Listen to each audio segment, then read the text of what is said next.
Sebetulnya ketika kita bicara budaya, itu sangat bisa berjalan beriringan dengan agama. Sangat bisa.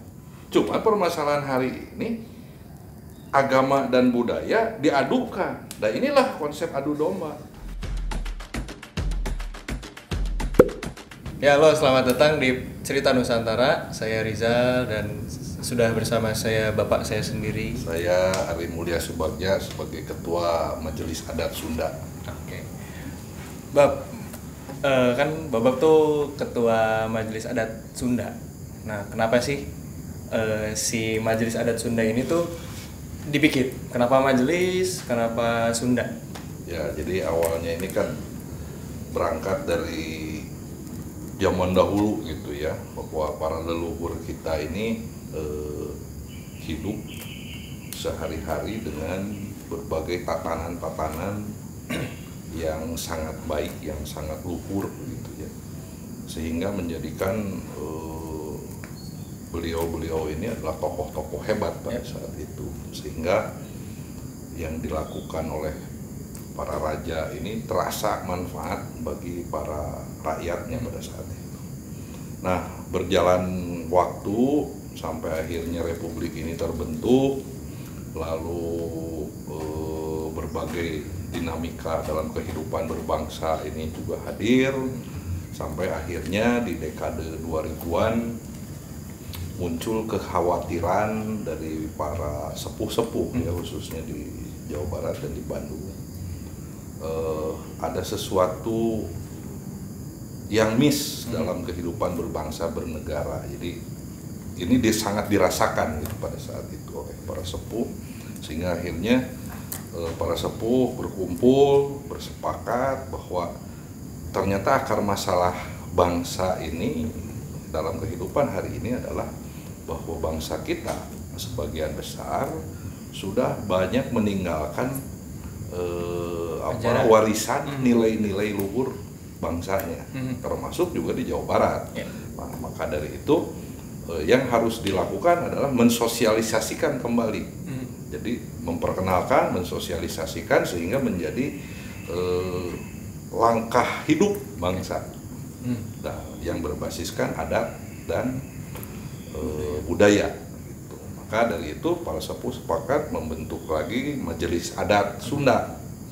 Nah, pada saat itu di dekade 2000-an sampai sekitar tahun 2016 itu ada aturan dari pemerintahan bahwa setiap perkumpulan organisasi apapun harus berbadan hukum. Nah, sehingga Majelis Adat Sunda waktu itu mendaftarkan ke Kementerian Hukum dan HAM, dan alhamdulillah sudah mendapatkan izin dan tercatat ya oleh negara sebagai organisasi perkumpulan yang bergelut dalam nilai-nilai adat dan kebangsaan pada saat itu. Sampai hari ini gitu. Nah, tadi mensosialisasikan soal adat, budaya dan kebangsaan. Itu apakah ada keresahan khusus? Karena kan di sekolah sebenarnya anak-anak dari SD sampai kuliah mungkin ya bahkan udah dapat tuh pelajaran, misalnya kalau di Jawa Barat ya udah dapat nih pelajaran ya, kalau di sini kan kita bahasa Sunda gitu. Dan sedangkan untuk kebangsaannya kan ada PKN atau kewarganegaraan, itu gimana tuh? Ya, jadi betul di dalam sistem pendidikan formal itu sudah diajarkan, tapi kan tidak cukup hanya dalam pelajaran bahasa Sunda. Karena bahasa Sunda hanya berbicara bahasa, belum lagi berbicara tatanan-tatanan kehidupan yang lainnya. Sementara hidup kita ini tidak hanya berbicara saja, tapi bagaimana kita bersikap terhadap sesama manusia, bersikap dengan alam, bersikap dengan makhluk-makhluk Tuhan yang ada di muka bumi ini. Nah, ini yang tidak pernah diajarkan di dalam pendidikan formal, sehingga kita bisa melihat hari ini bagaimana orang merusak hutan seenaknya, bagaimana mendirikan pabrik seenaknya, bagaimana menjajah tanah seenaknya, tanpa terasa dan tanpa disadari. Karena apa? Karena tidak mendapatkan pelajaran atau tidak mendapatkan informasi dan pemahaman tentang adat, tatanan adat dan budaya sebagai sumber keselamatan dalam kehidupannya. Nah, makanya dari itu Majelis Adat Sunda inilah gitu ya, salah satu tugasnya mensosialisasikan nilai-nilai luhur tersebut untuk segenap bangsa Indonesia, khususnya di Jawa Barat, bisa hidup dengan selamat gitu. Tidak saling menyakiti, tidak saling merusak, tidak hanya sekedar dengan manusia, antar manusia, tapi juga dengan seluruh ciptaan Tuhan yang ada di muka bumi. Maka salah satunya kita sedang mencoba masuk ke dalam sistem pendidikan. Bagaimana anak didik ini dari mulai dini, usia dini, SD, SMP, SMA, lalu universitas sampai S3, dibekali oleh ilmu-ilmu tentang yang berdasarkan adat dan budaya tadi. Bagaimana hidup supaya sehat, supaya selamat, supaya sukses. Bukan berarti sukses banyak duit pangkat tinggi, tapi bagaimana kita bisa bermanfaat bagi banyak orang dan kita bisa menyelesaikan berbagai masalah yang ada di hadapan kita. Nah, itu yang menjadi salah satu kekhawatiran kami dan sepuh-sepuh di Majelis Adat Sunda, sehingga kami Majelis Adat Sunda berupaya semaksimal mungkin untuk mensosialisasikan nilai-nilai luhur adat budaya dan kebangsaan bagi seluruh masyarakat, khususnya di Jawa Barat. Memang kerja berat dan sangat lama gitu, tapi ya inilah yang bisa kami lakukan. Mudah-mudahan ini menjadi satu manfaat gitu ya bagi kehidupan berbangsa dan bernegara gitu. Oke. Nah, kalau itu kan tadi dari sisi Sundanya ya. Kalau dari balik lagi ke pelajaran sekolah, misalnya PKN, pendidikan kewarganegaraan, ya ada Pancasila di dalamnya. Kalau menurut Bapak pribadi gitu ya, apakah masih ada kekurangan atau kayak gimana sih di pendidikan itu? Oh, semua hafal Pancasila.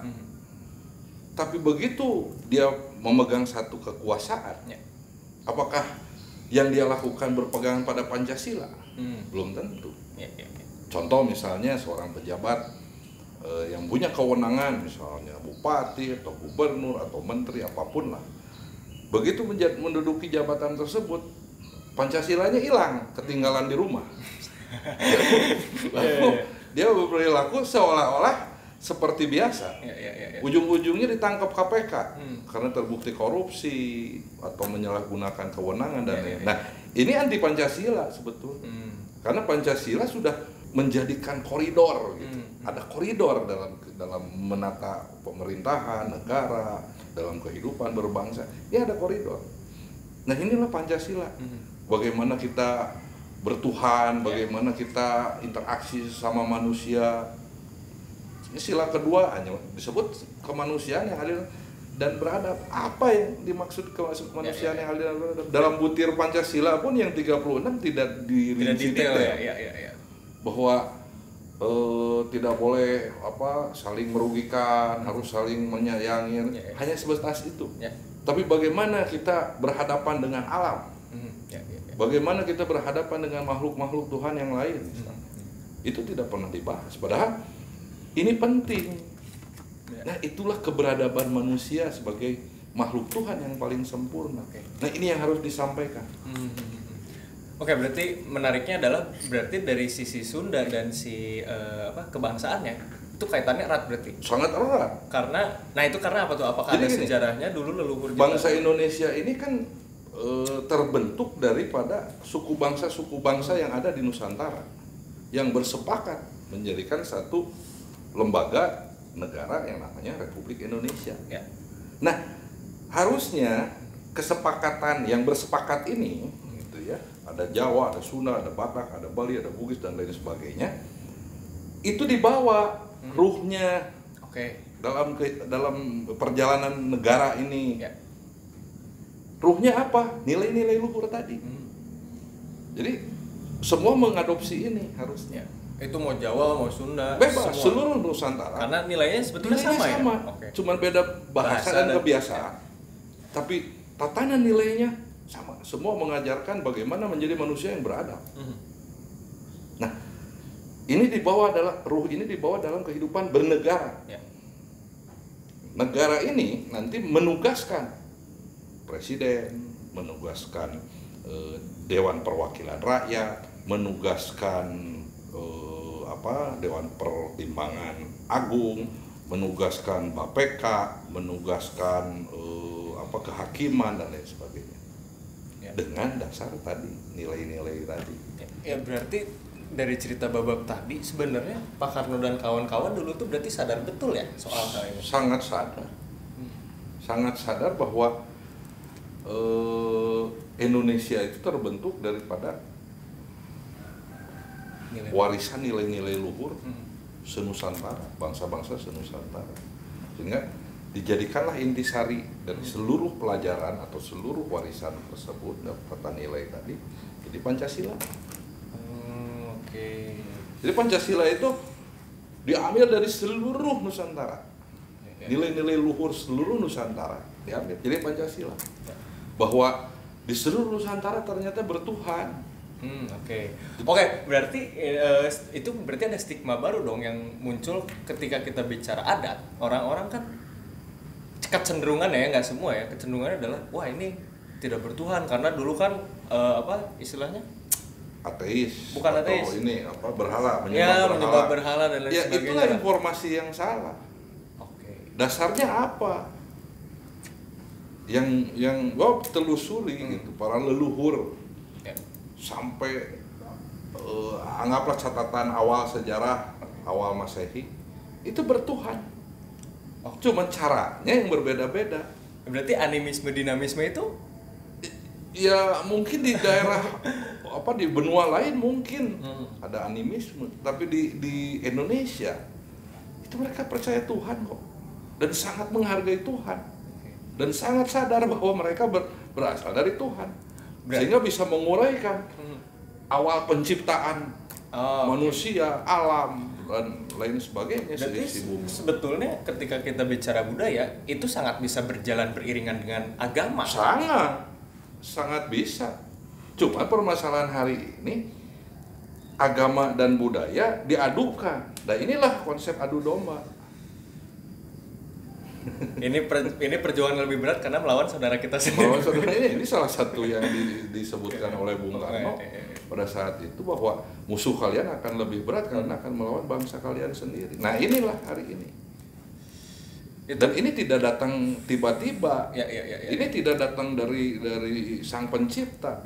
Tapi ini dibuat oleh manusia juga yang ingin menguasai negara Republik Indonesia.